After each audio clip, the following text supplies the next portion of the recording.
In this video, we will create contours and use the VoxelizeCSO module to convert them into voxel masks. Voxel masks can be used for image overlays and for rendering in 3D. Add the modules as seen in the video and connect them. Load the file thorax1ct small TIFF from MeVisLab demo data. We select our contour-related modules and convert them to a new group called contours. The group contours contains all modules necessary to generate our segmentation on the images. Open the View 2D module and segment the left or right lobe of the lung. Use the CSO slice interpolator to interpolate between our manually generated contours.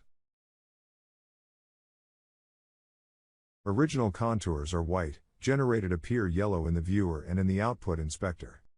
After your contours have been created, add another View 2D and a VoxelizeCSO module to your workspace. Click Update. The result of the VoxelizeCSO module is a voxel mask which can be visualized in the new View 2D. You can scroll through the slices to see the result. Add a SO View 2D overlay module and connect it to the VoxelizeCSO module in the viewer. Also, connect the viewer with the original CT image of the lung. The viewer now shows the original image and the mask as a white overlay.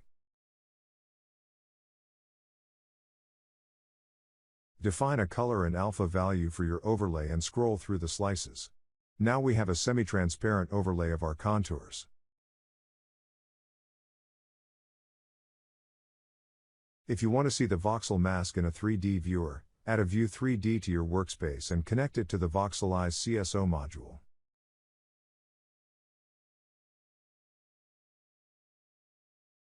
The 3D viewer is able to render voxel masks as a three-dimensional object.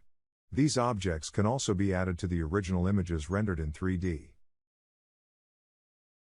For further information, please have a look at www.mevislab.de.